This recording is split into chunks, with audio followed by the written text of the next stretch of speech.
Hyderabad university में रोहित वेमुला की खुदकुशी के बाद प्रदर्शन कर रहे छात्रों के बीच कांग्रेस उपाध्यक्ष राहुल गांधी भी पहुंचे हैं। राहुल ने रात में करीब 2:30 बजे तक छात्रों के साथ बैठकर धरना दिया। हालांकि इस दौरान राहुल ने केंद्रीय शिक्षा मंत्री स्मृति ईरानी मुर्दाबाद के नारे लगाने से छात्रों को रोक दिया।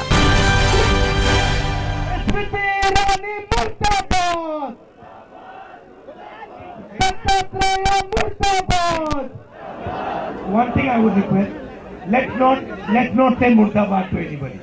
That is not tasteful for you. That doesn't do you justice. Say everything else, but let's not say Murdabad. Rohit Vemula का आज जन्मदिन भी है। आज दिन भर राहुल गांधी छात्रों के इस प्रदर्शन में शामिल रहेंगे। रोहित वेमुला को इंसाफ दिलाने के लिए छात्र भूख हड़ताल कर रहे हैं। 2 छात्र बेमियादी भूख हड़ताल पर बैठे हैं।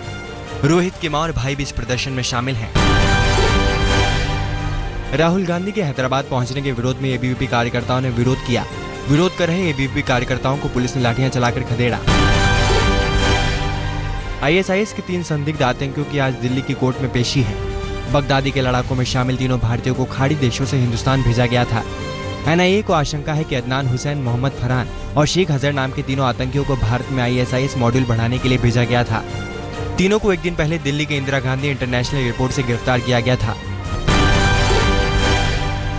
आईएसआईएस आतंकी मुदब्बिर शेख और रिजवान अली से एनआईए की पूछताछ में खुलासा हुआ कि इराक या सीरिया तक सीधे पैसा भेजने की जगह आईएसआईएस हवाला नेटवर्क के जरिए पैसा भेज रहा है और इसी रूट से इराक और सीरिया से आतंक का पैसा खाड़ी देशों से होता हुआ भारत पहुंचाया जा रहा है। कश्मीर में आतंकियों के साथ सुरक्षा बलों की मुठभेड़ देर रात से जारी है। कुपवाड़ा के लोलाब इलाके में जारी इस मुठभेड़ में सुरक्षा बलों ने एक आतंकी को मार गिराया है। आशंका है कि इलाके में कुछ और आतंकी छिपे हो सकते हैं। जम्मू कश्मीर के 4 जिलों में अगले 24 घंटों में जबरदस्त बर्फीले तूफान का अलर्ट मौसम विभाग ने जारी किया है। अलर्ट के बाद कुपवाड़ा, बांदीपुरा, बारामूला और लद्दाख क्षेत्र में प्रशासन ने लोगों को सतर्क रहने का निर्देश दिया है। अमेरिका ने एक बार फिर पाकिस्तान को दिखाया है आईना। अफगानिस्तान में अमेरिकी और नाटो सेना के कमांडर जॉन माइकी ने कहा कि जब तक पाकिस्तान आतंकियों की जन्नत बना रहेगा तब तक आतंकवाद का खात्मा करना मुश्किल है। दिल्ली में नगर निगम ने टोल टैक्स में इजाफे का ऐलान किया है। फंड की कमी का हवाला देते हुए एमसीडी ने टोल टैक्स में 7 से लेकर 66% तक बढ़ोतरी कर दी है। नई दरें 1 फरवरी से लागू होंगी।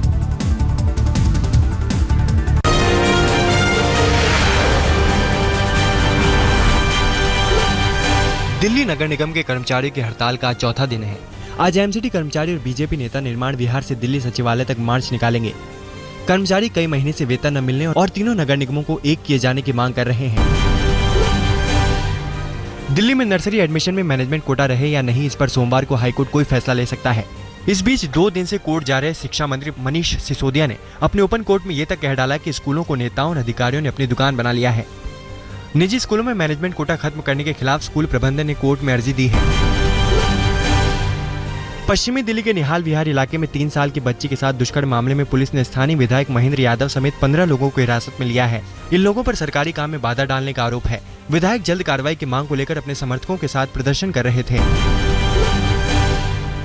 दिल्ली पुलिस ने एक ऐसे मंचले को गिरफ्तार किया है जो फेसबुक पर लड़कियों से दोस्ती करता था, फिर उनका इस्तेमाल करके उन्हें छोड़ देता था। पुलिस ने यूपी के रहने वाले 20 साल के गौरव नाम के लड़के को एक नाबालिग के साथ दिल्ली एयरपोर्ट पर गिरफ्तार किया है। नाबालिग लड़की को लड़का गुवाहाटी से भगाकर दिल्ली लाया था, जिसकी गुमशुदगी की रिपोर्ट गुवाहाटी में दर्ज है। नॉर्थ दिल्ली के हंसराज कॉलेज के पास दिल्ली यूनिवर्सिटी के 2 छात्रों के साथ रोड रेज का मामला सामने आया है। दोनों छात्र सड़क किनारे अपनी बाइक खड़ी कर चाय पी रहे थे, तभी ऑल्टो कार सवार ने उनकी बाइक में टक्कर मार दी, जिसके बाद दोनों में झड़प हुई और बात इतनी बढ़ गई कि कार सवार ने दोनों छात्रों को न सिर्फ जमकर पीटा बल्कि एक का सिर ईंट मारकर फोड़ दिया। दिल्ली में 20 जनवरी को मिली संदिग्ध पिस्टलों के मामले में जांच से खुलासा हुआ कि पिस्टल का इस्तेमाल पुलिस ट्रेनिंग में होता है। ऐसी कुल 34 पिस्टल और 3 रिवॉल्वर पार्सल के जरिए भेजे गए थे, जिन्हें दिल्ली में द्वारका के पते पर भेजा जाना था। पुलिस अभी पता लगाने में जुटी है कि हथियार किसने और किस मकसद से मंगाए थे। सीबीआई ने दिल्ली पुलिस के एक सब इंस्पेक्टर को 2.5 लाख रुपए की रिश्वत लेते रंगे हाथ गिरफ्तार किया है। पकड़े गए सब इंस्पेक्टर का नाम तुलसीराम है, जो शालीमार बाग पुलिस थाने में तैनात था। घरेलू हिंसा के एक मामले को रफा दफा करने के नाम पर उसने 2.5 लाख रुपए रिश्वत की मांग की थी। भारत की जानी मानी कंपनी फिनोलेक्स इंडस्ट्रीज ने अपने फ्लाइंग विद फिनोलेक्स मुहिम को कामयाब बताया है। कंपनी ने बताया कि 12 जनवरी से शुरू हुई इस मुहिम को शानदार रिस्पांस मिला है। ये मुहिम देश की शहरी आबादी को किसानों से जोड़ने के लिए है।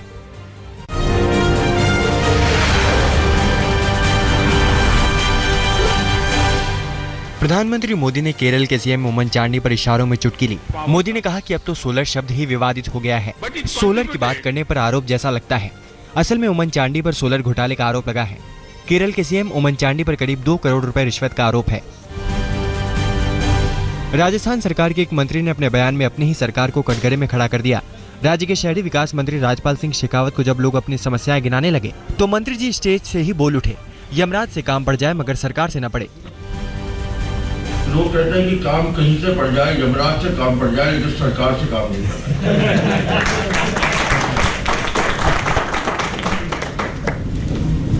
मुझे दुख जरूर हुआ लेकिन आश्चर्य नहीं हुआ। यूपी के पीलीभीत में ब्लॉक प्रमुख चुनाव के चलते समाजवादी पार्टी के नेता और गांव गौरा के नवयुक्त प्रधान समीउल्लाह खान पर एक व्यक्ति को किडनैप करके उसकी पिटाई का आरोप लगा है। पीड़ित आहिद खान नाम के शख्स ने खुद को भी समाजवादी पार्टी युवा जनसभा का जिला उपाध्यक्ष बताया है। आहिद का कहना है कि एसपी नेताओं ने ही उसे जमकर पीटा और एक कार में जबरन घसीट ले गए, लेकिन इलाके के लोगों ने इसकी जान बचाई। बिहार के एक विधायक पर लड़की के अपहरण की कहानी का नाटकीय ढंग से अंत हो गया। आज लड़की, उसका प्रेमी और विधायक सिद्धार्थ सिंह पुलिस के सामने पटना में हाजिर होंगे। लड़की विधायक के ड्राइवर पंकज शर्मा से प्रेम करती थी और वही उसको भगा कर ले गया था। विधायक का कहना है कि वो लड़की को भगाने में शामिल नहीं थे, बल्कि उन्होंने लड़की की तलाश की है। बिहार में एक पुल को लेकर सियासत तेज हो गई है। 31 जनवरी को पटना में कच्ची दरगाह से बिदुपुर के बीच 6 लेन के गंगा ब्रिज का कार्यारंभ किया जाना है, जिसका विज्ञापन भी अखबारों में छप गया है। बीजेपी का आरोप है कि 8 महीने पहले ही मुख्यमंत्री नीतीश कुमार इस पुल का शिलान्यास कर चुके हैं। खजाने को चूना लगाने के लिए इसे दोबारा बनवाया जा रहा है। दिल्ली और बिहार में हार से सबक लेते हुए बीजेपी ने विधानसभा चुनाव वाले राज्यों में अपनी रणनीति में बदलाव किया है। बीजेपी ने असम में सर्बानंद सोनोवाल को मुख्यमंत्री पद का उम्मीदवार घोषित करने के साथ ही अपनी सत्ता वाले राज्यों में सीएम की सिफारिश पर ही प्रदेश अध्यक्ष चुने हैं। कई प्रदेश अध्यक्षों का कार्यकाल बढ़ा दिया गया है। सूत्रों की माने तो मोदी और अमित शाह राज्यों के ताकतवर नेताओं से भिड़ना नहीं चाहते हैं।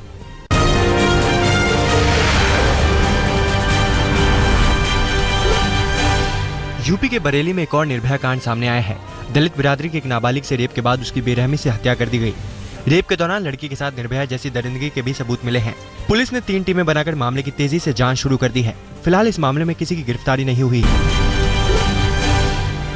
मेरठ के एक रेस्टोरेंट में एक प्रेमी ने अपनी प्रेमिका के सिर पर पिस्टल से वार करके मार डाला। घायल प्रेमिका को जिला अस्पताल में भर्ती कराया गया था, जहाँ उसने दम तोड़ दिया। रेस्टोरेंट मालिक और भीड़ ने आरोपी प्रेमी अनुपम को पकड़ लिया। पुलिस ने उसके पास एक पिस्टल और 3 कारतूस बरामद किए हैं। पुलिस ने बताया कि पूजा नाम की लड़की तलाकशुदा थी। कुछ समय पहले ही पूजा के अनुपम नाम के शख्स से दोस्ती हुई।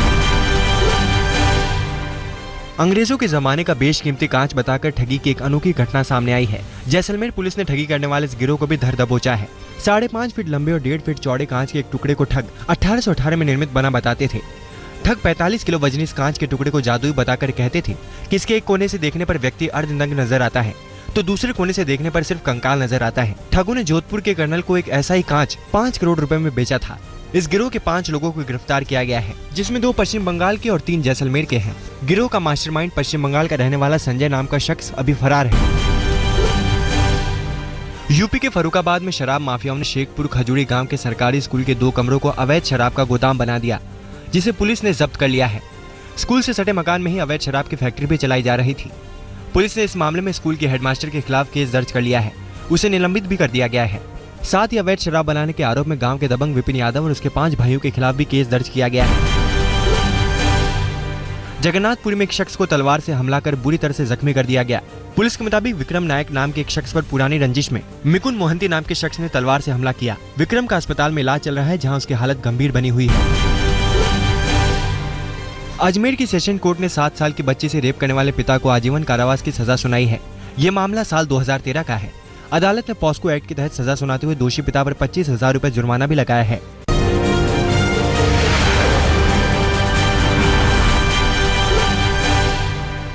गुजरात के भावनगर में एक शेरनी जख्मी हो गई।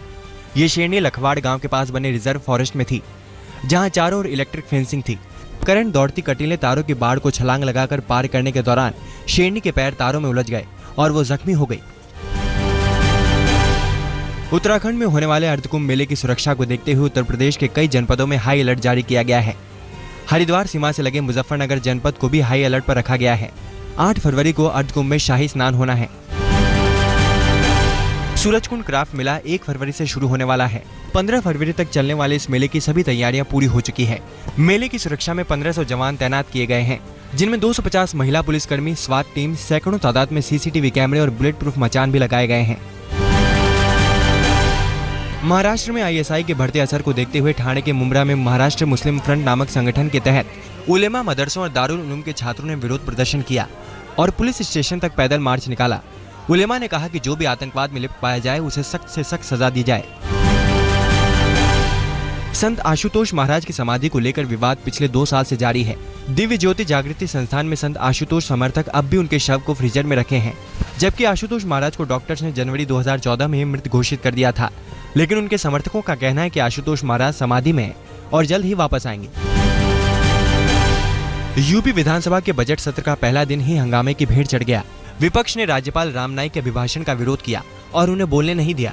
इसके बाद सदन कार्रवाई 7 फरवरी तक के लिए स्थगित कर दी गई। बीएसपी, कांग्रेस और आरएलडी विधायक खराब कानून व्यवस्था और गन्ना किसानों की समस्या को लेकर नारेबाजी कर रहे थे।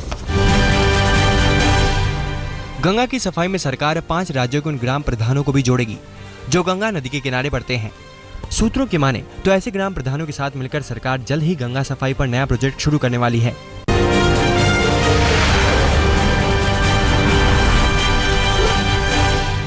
मुंबई के विलेपार्ले में देर रात एक प्रोग्राम के दौरान स्टेज के ऊपर का कुछ हिस्सा गिरने से 6 लोग घायल हो गए। घायलों में 5 महिलाएं हैं। विलेपार्ले के एक स्कूल में छत्रपति शिवाजी महाराज पर आधारित कार्यक्रम जानता राजा का स्टेज शो चल रहा था। 3 दिनों तक चलने वाले इस कार्यक्रम का कल पहला दिन था। मुंबई में जमीन विवाद में फंसी बीजेपी सांसद और एक्ट्रेस हेमा मालिनी को लेकर अब सरकार भी कटघरे में आ गई है। हेमा मालिनी ने नृत्य अकादमी के लिए अंधेरी की एक प्राइम लोकेशन पर बेहद कम दरों में जमीन सरकार से ली है, लेकिन एक आरटीआई एक्टिविस्ट का आरोप है कि हेमा मालिनी ने चालाकी से करोड़ों की जमीन पर कब्जा कर लिया। शीना बोरा मर्डर केस में पीटर मुखर्जी की जमानत अर्जी पर सुनवाई आज होगी। पीटर मुखर्जी की जमानत अर्जी इससे पहले खारिज हो चुकी है। पीटर पर आरोप है कि शीना बोरा की हत्या के बारे में उन्हें पूरी जानकारी थी। हत्या के मुख्य आरोपी शीना की मां और पीटर की पत्नी इंद्राणी मुखर्जी है। पुराने मोबाइल, इंटरनेट डेटा और डेबिट कार्ड से धोखाधड़ी का एक मामला मुंबई पुलिस ने पकड़ा है। भायखला पुलिस ने इस मामले में नसीर अंसारी नाम के एक शख्स को गिरफ्तार भी किया है। अंसारी रद्दी हो चुके ऐसे कार्ड को फिर से पुराने कस्टमर के नाम से ही एक्टिवेट कराकर उनका इस्तेमाल शुरू कर देता था।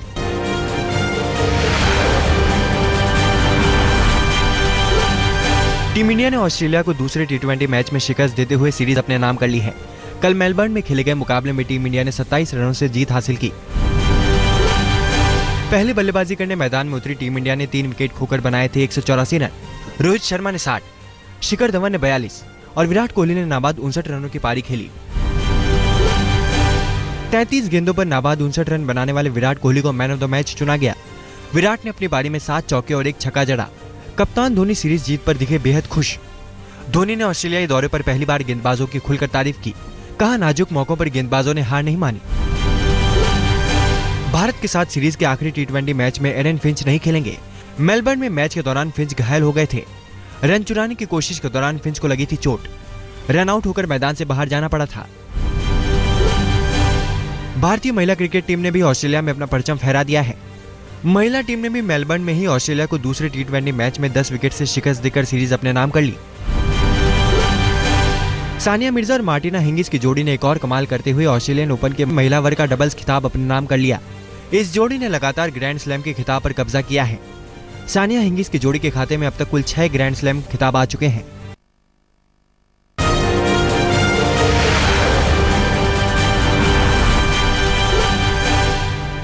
चिली के उत्तरी इलाके में हुए एक हादसे में 6 लोगों की मौत हो गई, साथ ही कई लोग घायल हो गए।